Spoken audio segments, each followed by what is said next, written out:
All right, all right, all right. Let me just jump on over to here.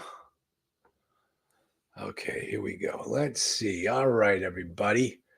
How you all doing this morning, this afternoon, morning if you're in another country? Let's see. I'm going to just start the share the screen right here. And I'm just going to start by going here. And if you all recall, this is okay, there we go. Oh, that's not it. Oh, that's strange. Hey, I'm going to ask Molly to tell me if she's looking at the picture of a plane or a PowerPoint. Isn't that wild? All right, well, you know what? That's not going to work. Oh, there we go. I guess it does work. All right, let me put this over this way. Okay. This is strange how this we don't use Zoom for these calls. We use a service called StreamYard. And the way that we share screens on StreamYard is entirely different than what you do on Zoom. I don't know if it's better or not, but it's just different. And so right now, I'm just looking at a computer screen with just this PowerPoint on here. And I'm hoping that all of you see what I'm seeing, but I don't think you are. And I tell you, Molly's going to get a kick out of this one. Never fails. 3 o'clock, advertised to all of my group, 3 o'clock on the money. My one client always calls. Never fail, without fail. It's like he's testing my whether my phone rings or not, and it does. So, all right, what we're going to be talking about here today is obviously we're doing the 9 steps of acquiring a property. So last week we talked about the entity structure and getting the entity set up before you went down this path. Now we're going to start talking about contracts and contract negotiations. And the thing about contracts is that in this business, it tends to start with the letter of intent. Now, you can start with a contract. You can start directly with a purchase and sale agreement. But the reason why you don't is because typically a purchase and sale agreement is going to cost you more money because you're going to have a lawyer involved who's going to be involved in the transaction, and he's going to help you negotiate that contract. And then you submit that contract to the seller, and he rejects your offer. I went through all that hassle paying an attorney just to get this guy to cancel the contract, or not even to accept the terms of the agreement. So you try to avoid that process by starting with a letter of intent. Now, the brokers always want you to get involved. They want to go straight to contract, straight to contract. And you're like, no, I'm not going to go straight to contract. Well, I know the seller would really appreciate if we went straight to contract. No, you would appreciate it if we went straight to contract, but I won't, because I'm the one picking up the legal fee. These guys won't even be around. So that's why we start with the letter of intent, and we put all the really significant operative terms and clauses in that agreement so that we don't have to negotiate them later on down the road. We can say, that's already been agreed to in the LOI. Let me hand the LOI to my attorney, and he will draft the final agreement, and we will be okay. Now, I'm going to go through, I've given out my letter of intent as a template. I'm going to show you a different letter of intent right now. So let me shoot on over there and grab it. Let's see. Okay. All right, I just see that note. All right, let's see. I'm going to pull up the Word document. There it is. All right. And I'm going to go here, and I'm going to say present, share screen. Let's see, window.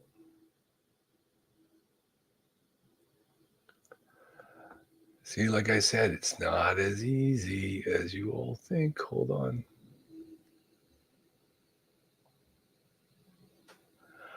Okay. I've got to find it. I know it's there. No. All right. Hold on. Let me pull up the Word document. It's bad when you're when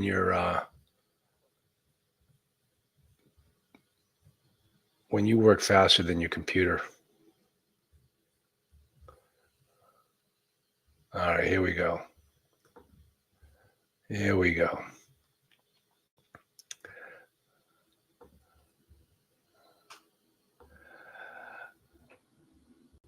That's not it. If we were using Zoom, we'd be done by now. Let's see here. There we go. Got it. All right. Excellent. Here we go. Now, hopefully this is going to pop up because right now I am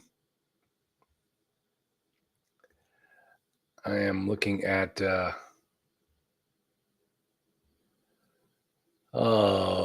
you're still looking at the PowerPoint, Molly? Oh no, that's the same one. Present. Share screen. Window. There. Share. All right. So it's telling me that it's sharing. Is everybody seeing, Molly, I'm going to ask you, are you seeing the yeah, I'm seeing the okay, we're seeing the Word document. I'm telling you, this is a crazy. Yeah, seeing the LOI. Thanks, Malls. Because I'm looking at the last screen right now on my big monitor. Okay, here we go. So what I want to do is I want to share with you exactly how this letter of intent works and how the whole process operates. So first off, it's a letter. It's a business letter. Put it on your letterhead. Okay?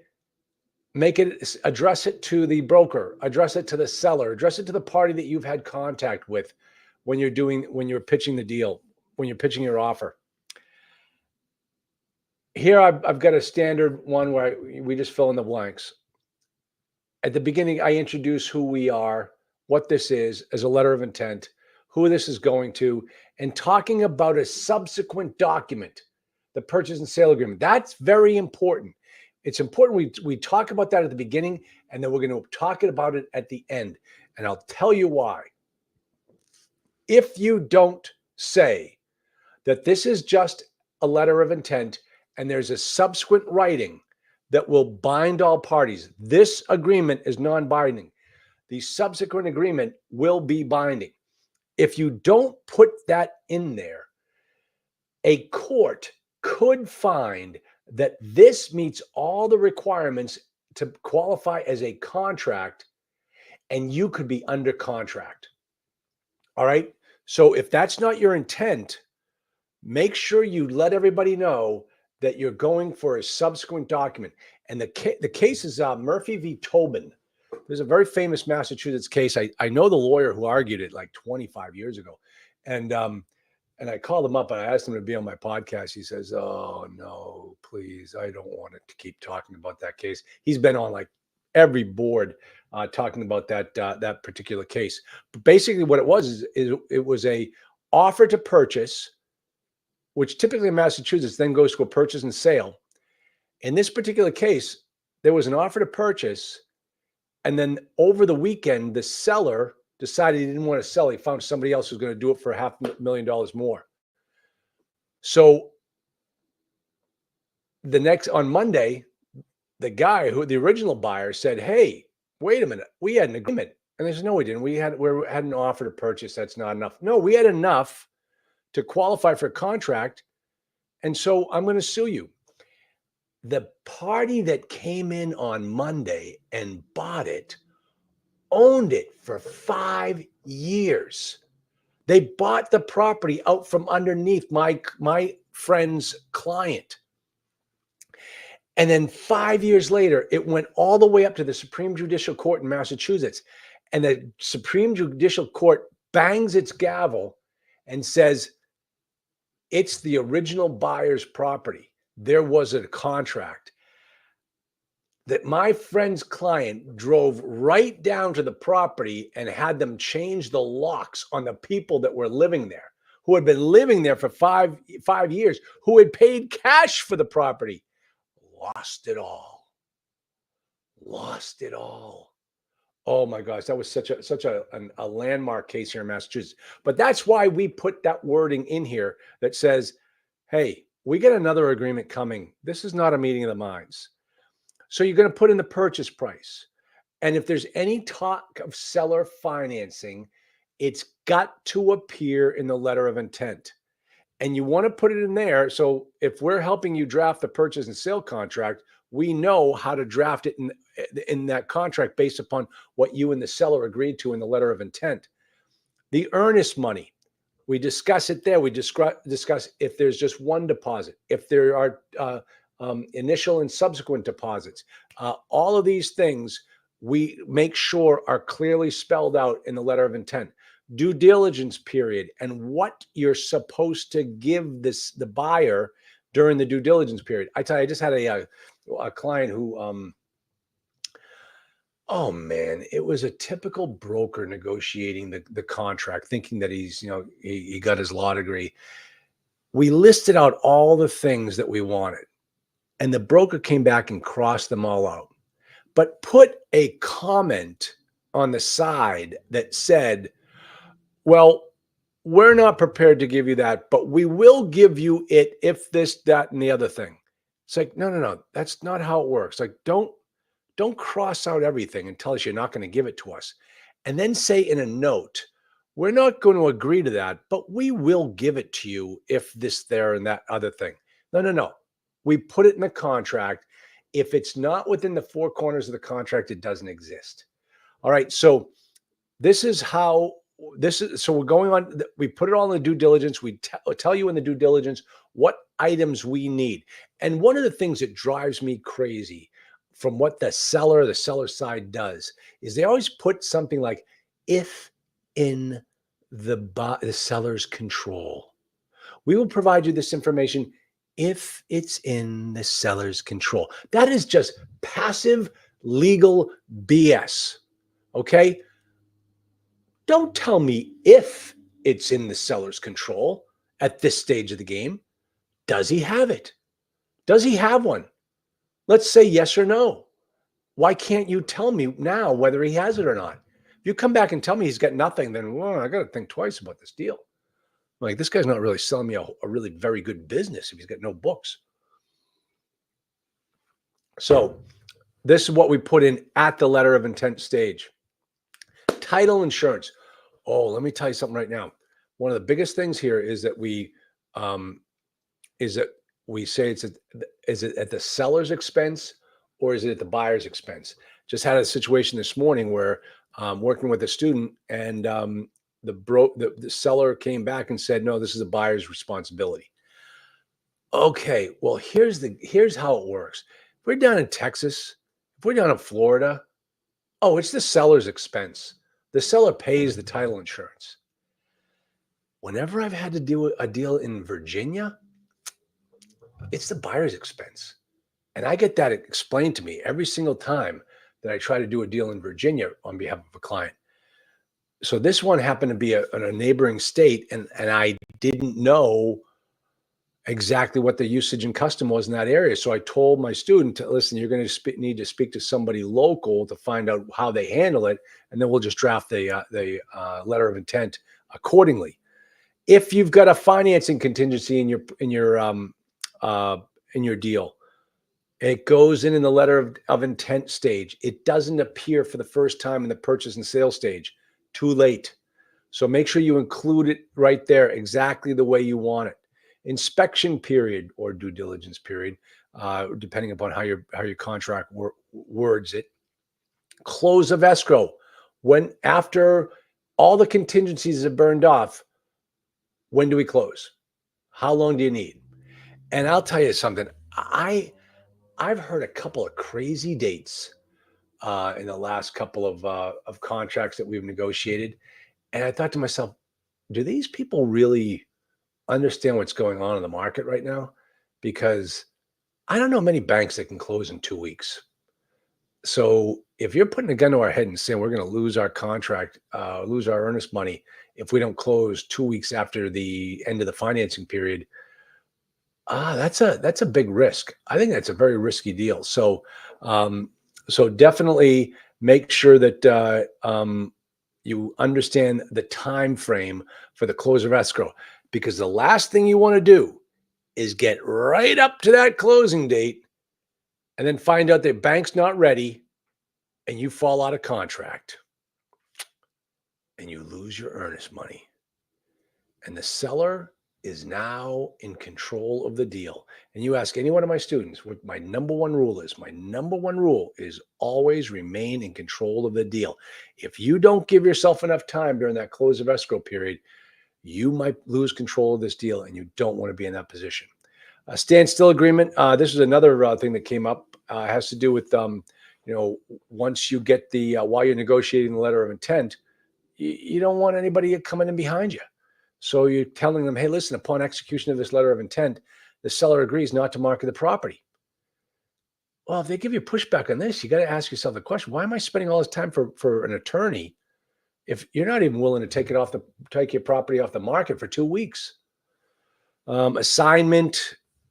Listen, if any seller gives you a hard time on the assignment provision, you got to wonder how experienced they are, because every single contract gets assigned.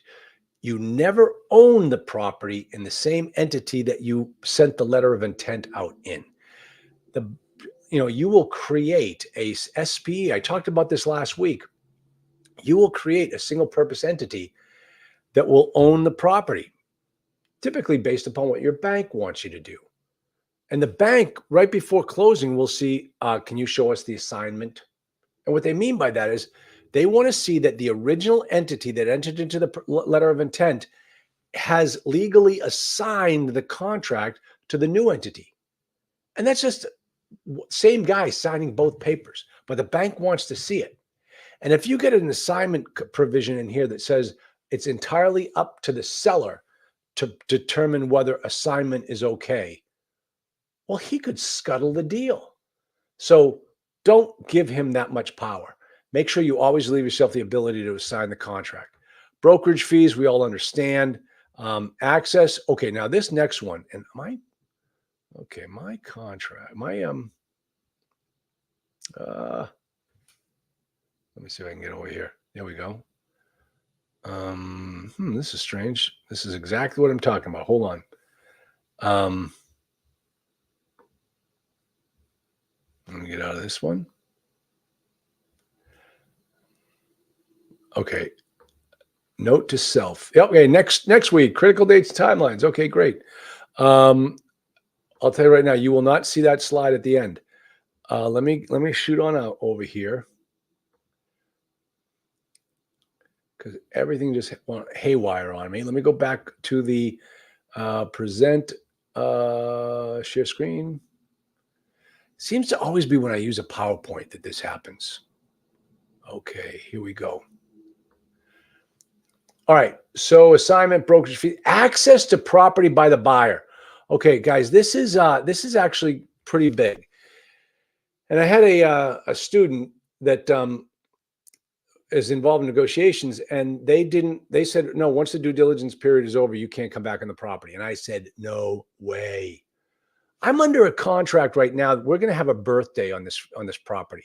And we've had to go back on this property 3 or 4 times to do some work on it.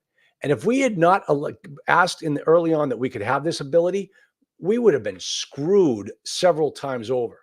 In addition, I one time years and years ago did an assumption. The bank took 5 months to get the assumption done. We had 30 days. For 4 months, that owner let the property slide. That property was not what it was when we signed up. And we never figured it out until after we owned it, because we didn't give ourselves the time during the inspection period. So access, as long as the contract is in force, we need to have contract to go on that. We need to have the ability to go on that property. It's not for the issue of the due diligence. The due diligence is over. We just need it out. As I said, the due diligence is the go or no go decision. If it's go, my money's hard. But during that period, I want to make sure that you're still running the property the right way, because I'll tell you right now, even if your money is hard, it's not really hard. There are things that the seller can do to squash the deal and your earnest money back. But you're never going to know it unless you have access to the property. So we want to maintain access to the property for the whole entire agreement period. All right. Now, as you can see, the LOI is non-binding except for the provisions, non-binding. And any other provisions specifically identified as binding. Parties intend to negotiate in good faith to execute a mutually acceptable PSA. All right. So this is not it. This is not the PSA. All right. And then down here, this upon receipt, the buyer's attorney will draft the agreement. Remember the number one rule: always remain in control of the deal. And the reason why we do that is because we want to draft the purchase and sale contract our way, because all of those are the big major elements, but there are still provisions that we are going to put in the purchase and sale agreement to make sure that we're protected. Now, there are a couple of different ways that we can do this. I'm going to run through several of them right now. Let me just jump on over there and set myself up for success. And I'm just going to run through these quickly, but this should give you an idea. Hope this is understanding, if making sense to you, where the understanding, or having somebody on your side right at the offer stage, looking over your shoulder, making sure you're doing everything correctly, is going to help you all the way through to the closing table and make sure that you don't get yourself caught with your pants down because you didn't understand what was going on. So that's what we do here. So let me jump on over here to share, present. It's not called share. Oh, but it is called share screen. Updated. Here we go. All right. So I'm just going to run through this purchase and sale contract. I have highlighted some sections just to give you an idea. But what happens is we have our typical draft purchase and sale agreement that has a lot of provisions in it that protect you. That's why we've drafted it the way we have.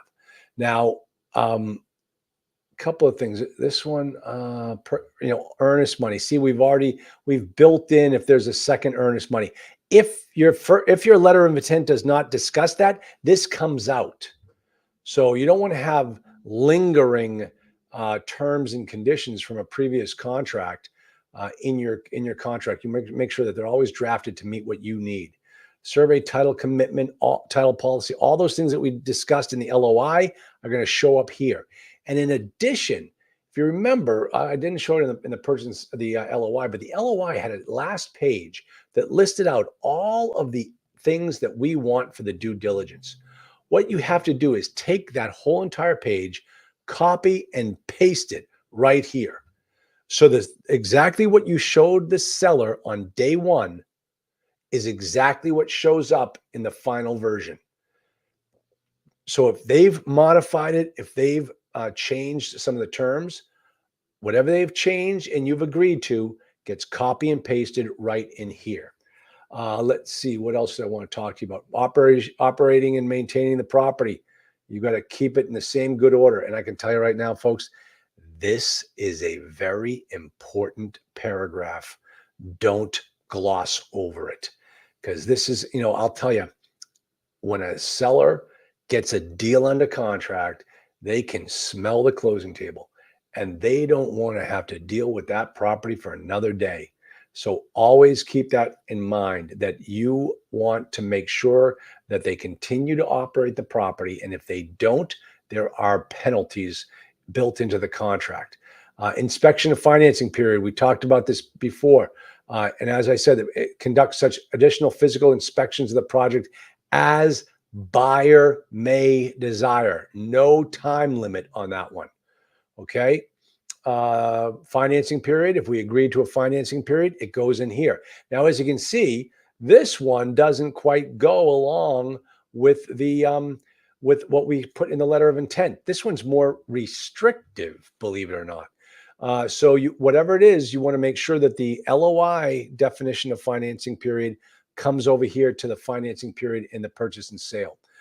Environmental representation. I'm going to fly through this. Closing, the closing date, the close of escrow, that's going to show up here exactly as described. See how it's a lot more intense, a lot more detailed in the purchase and sale than it is in the letter of intent. Well, you're going to have your lawyer working on this, and it's going to cost you money, as opposed to the letter of intent. You can send those things out at 10 a day, for crying out loud. At no time shall security deposits be used for delinquent rents. That's just one of the few get out of free jail cards that you put in here to protect yourself, because I've actually had it where at the closing table, or the day before closing, the seller walked around to all the delinquent tenants and said, hey, sign this piece of paper and we'll call it even. And what he was doing was he was taking the tenant lease, the tenant security deposits, and putting them in his pocket, so he didn't have to turn them over at closing. And because we had that provision in the contract, the guy had to credit us about $5,000 in security deposits. All right, let's see here. Real estate commissions, obviously we know how that works. And I'm going to think that this is pretty much it. Yep. Okay. Execute. Okay. And then it's going to start to blur on me. But this is how force majeure. If this doesn't go through. Okay. Then, and then in the back, folks, these are all the attachments. They have a definition of the land. They have a copy of the deed. The assignment and assumption of this is very important. This is what the seller is actually giving you. He's assigning and over all the leases, and you are assuming all the leases. And typically what happens next is the bank wants the same thing, and you're going to assign and assume all the leases over to the bank, and they will hold that assignment and assumption in the event of a breach of the contract. And that's when they can step in and start collecting your rents because you are in breach. And that is really, that's how it goes. So let me jump back over here. All right. So that is, let's see, I've got Francis' question. I'm going to get to that in just a second. So that is how it works. The letter of intent flows into the purchase and sale. They all tie together. But here's the rub. Once you execute that purchase and sale agreement, the letter of intent never happened, never existed. In very rare circumstances, are you able to use the writings from the letter of intent as evidence for a misunderstanding of the purchase and sale agreement. But you can't rely on it. Typically, the way it's understood, and there's usually a provision in the miscellaneous section of the purchase and sale agreement called the merger clause, which basically says that no other agreement exists except for the ones between these four corners. If there was another agreement, it has now merged into this provision, into this contract, and this contract controls everything. All right. So that is why you want to make sure that everything that you have in the purchase and sale is exactly as described in the everything that you said in the letter of intent is exactly described in the purchase and sale. Folks, I can tell you, when I get versions of the contract back from the seller's attorney, sometimes I wonder if the seller even gave the attorney a copy of the letter of intent, because it's almost like it's two entirely different agreements. So just understand that. Always remain in control of the deal. That's how you handle this business. All right. Now I'm going to take a look at some of these questions, see how they look, and then I'm going to explain to you what happens next in the process. I'm taking you through the whole acquisition process. All right. Francis M. Does purchase and sale agreement protect the earnest money deposit no matter what happens in the closing process? If seller wants to change anything in the PSA, will that kill the deal? Okay, well, two questions. Let's talk about the two separate questions. Does a purchase and sale agreement protect the earnest money no matter what happens in the closing process? No. No. Um, there are certain things that could happen in the closing process, like a seller default, where the seller decides he's not going to sell it to you. Then your earnest money deposit is protected. That will come back to you. If there's any other type of thing, like a buyer default, the buyer didn't close on it. That's you're going to lose your money. And then there are other things in there too that if like for instance, there's one case where it said the purchase and sale agreement is the seller is selling it as is in its present condition. Well, the purchase and sale contract went on for 6 months, and it was no longer in the same condition it was at the beginning. It was no longer being sold as is in its present condition. There's a breach. The thing is, if you get in that situation, you need to sit down with an attorney to go through all the different remedies that you may have against the seller. I've been a witness in litigation where the guy's trying to get his earnest money deposit back. Never a fun thing. Typically a field day for the lawyers because we're the only ones who are going to get paid at the end of the day. So you don't want to get yourself in that situation. That's why whenever it's time, and we're going to talk about this in the critical dates timeline, it's very important that you understand all the dates in the timeline and when they occur and what action you need to take or not take, and the ramifications for taking that action or not taking that action. So that's really what we're going to be talking about next week on the critical dates timeline discussion.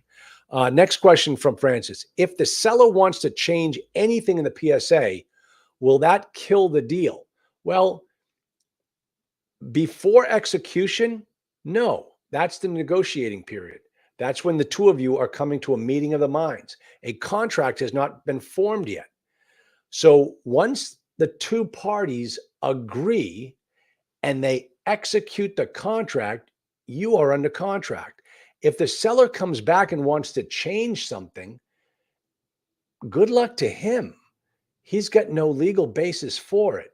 Even if it was a mistake, the parties need to agree that the contract can be modified as a result of that mistake.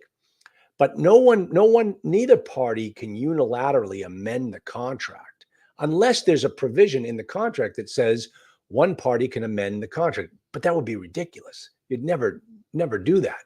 But in the question that you're asking me, no, the seller would never be able to come back and amend the contract. Now, have I amended purchase and sale contracts? All the time.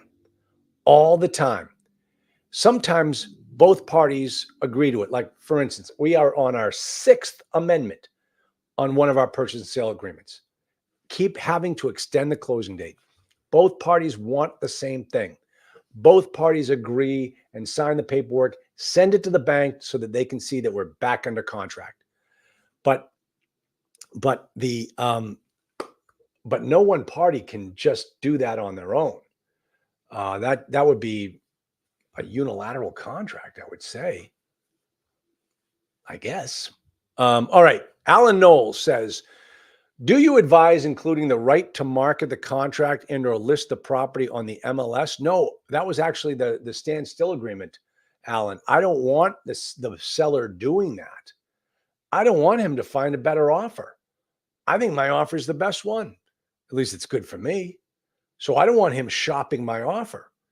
He has to agree that, okay, we're not under contract, but between now and the time we do go under contract, because you signed the purchase and sale agreement, because you signed the letter of intent, we have, I know it's non-binding, but you can make that one portion binding. We're going to continue as gentlemen that you're not going to market this thing. And that I've seen it happen both ways where the seller is out there marketing the contract, even though he's not supposed to be. It's typically the broker's fault. And it's usually because he didn't push a button in the LoopNet or what have you, say it's under agreement. Do you advise including the right to market the contract right to mark. Oh, wait a minute. Hold on. Did I misread that? Do you advise including the right to market the contract? The answer I just gave said market the properties and or list the property on MLS. Market the contract. No, I don't know. I mean, like you want to wholesale the deal? Well, then that's if you have a savvy seller, he's going to draft the assignment provisions so that it only can be between you and an arms, as you know, be you and a related party, a related entity, like the single purpose entity that you created on behalf of the banks, on the behalf of the bank. I don't think the seller is going to be too keen on finding out that you're wholesaling his property, wholesaling the contract. That would not be a vote of confidence on his part to think that you are actually going to buy this property. Okay, G. Smith said, as in its present condition, as of the date of the signed contract, is that the best wording? As is, hold on, I'll tell you what. G, please hold. I will go grab you a contract and read it directly to you. Please hold.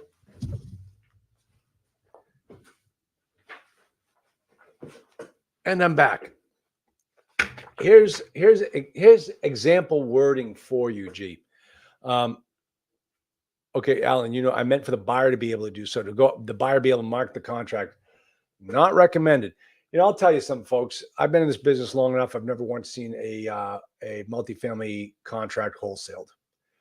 You can all argue with me. You can all say, "Oh, it does happens all the time." Blah, blah. I've never seen it. Typically because it's a longer process. You have to put up some serious money for earnest money in many cases. You better have a buyer's list ready to go and a buyer who can close quickly. I've just never seen it happen. So because typically, the buyer, the contract that is trying to be marketed, might not be enough to might not meet the satisfaction of a new party, a new buying party. So, all right, G, here we go. As is purchase, as a material. Now I know you're gonna like say, "Oh, can you spell that out? Can you send me a copy?" No, I'm not gonna send you a copy. This is going to be on the internet, so you can go back and get this wording. And this is actually just I'm just reading the first couple lines, and it's a long paragraph. So, as is purchase, as a material inducement to the execution of this agreement by seller, buyer acknowledges, represents, and warrants to seller that the buyer is acquiring the property as is, in its present state and condition, and with all faults. And it goes on.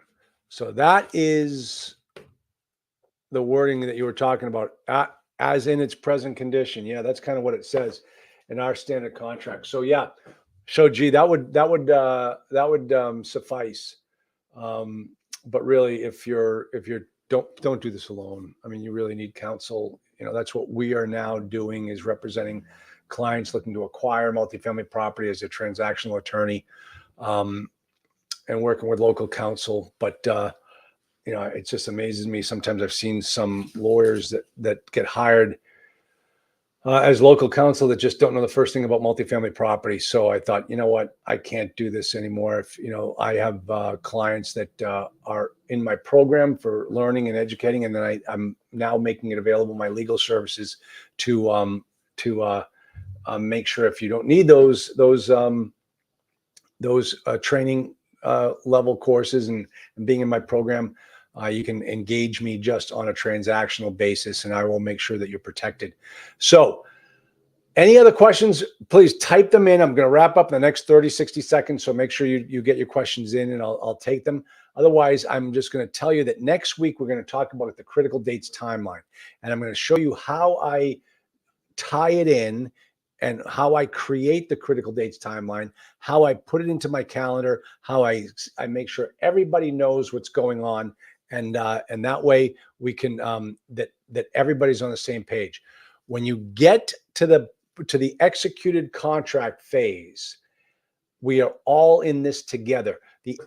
You're hoping that the adversarial relationship of the seller buyer has left the table, and now we're all working together because we're going for the same goal, acquisition and disposition of that asset.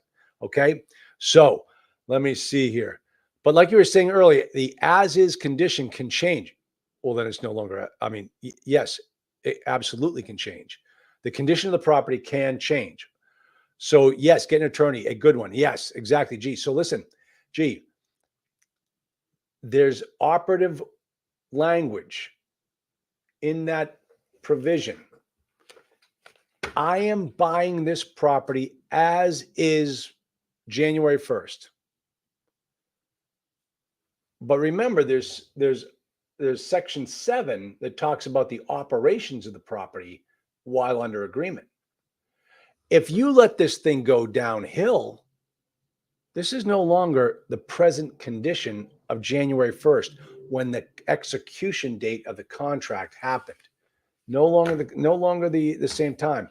My argument is you're no longer selling it to me in the as-is condition. You have breached section 7 and I want out. So listen, it's not that easy. You have to have a good solid argument. You have to build your case along the way. You have to really present very nicely. So that's it. Yes, get a good one, G. And we'll leave it at that. All right. So I hope this was helpful. Critical dates timeline next week. I've got my hotel to home conversions. David and I are going to be teaching another lesson in that in about 15 minutes. What else do we have? Molly, what were we doing on Tuesday? We had the hotel to home conversions YouTube live. The one in 15 minutes is for all my cohort members who are looking to buy property, buy hotels. And that stands to be about it. Now, folks, listen, I'm just going to give a little plug. CTA, Corporate Transparency Act. Yes, G got the wink. Yeah, Corporate Transparency Act is effective January 1st. So many owners don't know the first thing about it. So many entity owners don't know the first thing about it. We are providing the service to get people online correctly with FinCEN so they don't end up with $500 a day penalties and up to 2 years in jail. Typical government program. I'm going to be rolling that out in the next 2 weeks. And then when I do, I will show you how to do it. It's very, very important. It impacts everyone that owns an LLC. Even if you're a GP and somebody else is in charge, it involves you. So you all could be subject to $500 a day penalties, up to $10,000 and up to 2 years in jail because of our lovely government. And we are going to start offering the service of us handling that for you. And it's really cool. I'll show you exactly how it works.